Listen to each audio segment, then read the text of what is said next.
Y quería que nos explique muy brevemente, porque seguramente es complejo el tema, ¿de qué trata este libro? ¿A qué se refiere esta etnoguerra a la que hace referencia? Es un libro, obviamente... Sí, sí.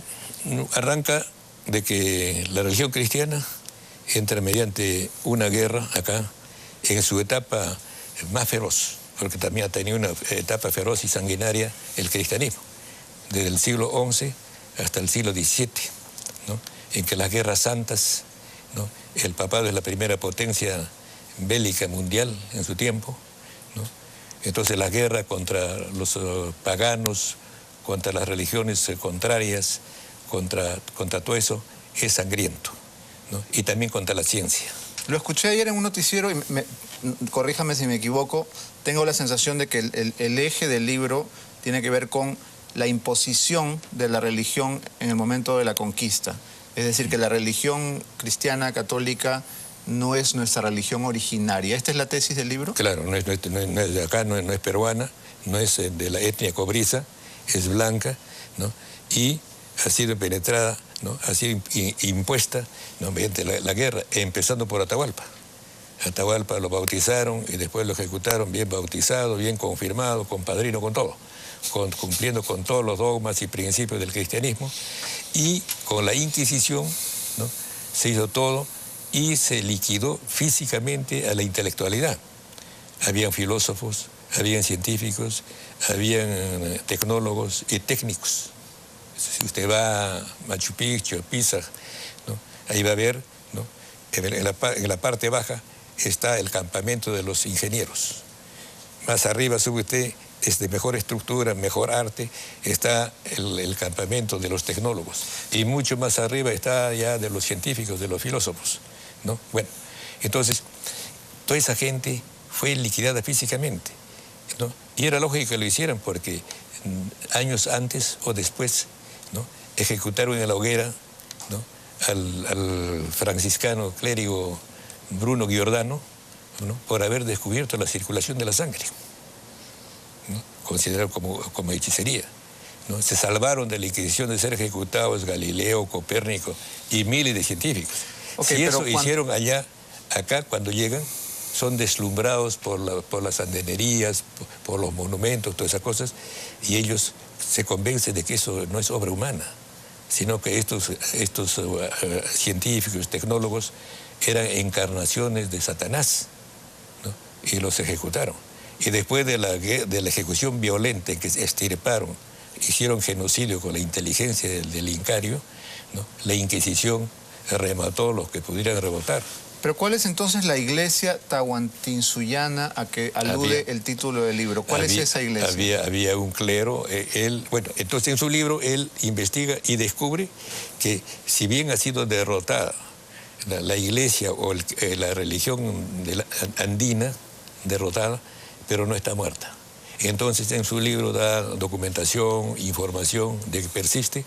En consecuencia llega a la conclusión de que la guerra no ha terminado. ¿En este momento, en el siglo XXI, continúa? Entonces ahí continúa porque por ejemplo, yo soy amigo de un funcionario de la embajada, ¿no? Tomamos café, ¿no? Y un día vi un aviso de un programa interesante, una dirección. Voy y me encuentro con él. Él era pastor ahí, ¿no? Yo lo conocía. ¿De qué embajada? Norteamericana, ¿no? ¿Y era pastor en cuál iglesia? En una iglesia protestante. Okay. Entonces funcionaba en un local bien organizado, ¿no? Habían 40, 50 jóvenes, ¿no? Entonces están haciendo propaganda, ¿no? O sea, el cristianismo sigue entrando, sobre todo la parte protestante, ¿no? Ya ahora incluso son partidos políticos más avanzados que los católicos. Los católicos no tienen partido político. Pero entonces la guerra continúa. El día 28 hubo pues un pequeño roce con la iglesia evangélica. Habrá visto usted en las noticias que el pastor Rosas, que además es congresista del fujimorismo, le reclamó al presidente de la República haberlos desairado, el no haber acudido al culto de Acción de Gracias. Y bueno, el presidente Humala, en todo caso, estuvo en el famoso Te Deum con Cipriani y no en el culto evangélico. ¿Le parecen importantes estos gestos para un presidente? ¿Está obligado el presidente a acudir? Es un dato importante, por ejemplo, que anota Antauro en su libro. O sea, la guerra continúa. Lo que pasa es que ese sistema pastor, pero la guerra entre quién y quién es, no me queda claro. Del cristianismo, ¿no? Socavando, ¿no? a la religión católica, a la APU, a las creencias totémicas y sobre todo a la religión tahuantinsuiana, que el principal dios era el sol, pero el dios ya abstracto, que está en los comentarios reales bien comentado, es Pachacámac, ¿no? Entonces, estas cosas, ¿no? Por ejemplo, esa actitud de ese pastor, ¿no? De la religión evangélica, sí. ¿No? Él ya se siente, pues, ¿no? Como un dignatario, al nivel, ¿no? De la religión que trajo Pizarro, al nivel de Cipriani, ¿no? Entonces quisiera que vaya a rendirle a su iglesia, ¿no? A someterse a sus ritos, ¿no? También al protestantismo. Pero ¿no sería una muestra de amplitud del presidente acudir cada vez que lo invitan a un culto o al otro, o al budista, o al que fuera? Significa que Ollanta, consciente o inconscientemente, ¿no? Está también inmerso en la guerra. Sería una resistencia, porque viene ya el cristianismo viene en sus dos versiones, ¿no? Entonces una versión ya está acá, está establecida, constituida, gana renta del Estado, gana su sueldo por convenio con el Vaticano, que es otro Estado, ¿no?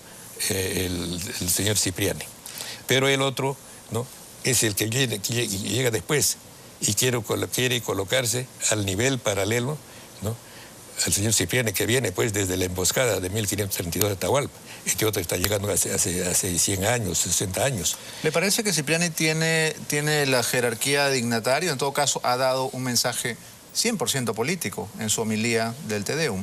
Bueno, claro, igual también que igual también que Lay.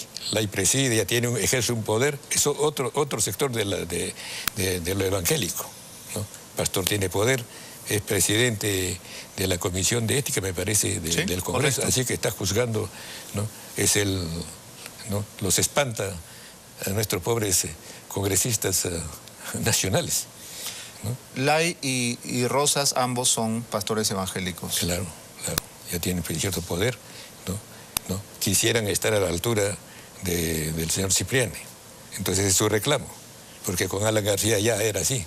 Alan ya religiosamente iba a arrodillarse o someterse al rito, ¿no? Católico, y también al rito nuevo, ¿no? Entonces, ese es, nos dominaba el cristianismo por un lado y ahora por la otra versión, ¿no? Entonces, si Ollanta no ha ido, es una actitud consciente o inconsciente, ¿no? Está protagonizando la guerra. Ahora, si Antauro fuera presidente, y pienso que lo será, lo puede ser, ¿no? Entonces no irá a ninguno.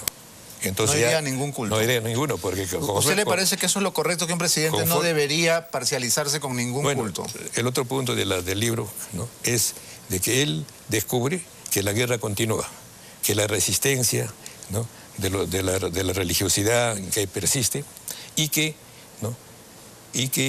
de ahí pasa a lo siguiente, que la religión, ¿no? Es un elemento constitutivo de la nacionalidad.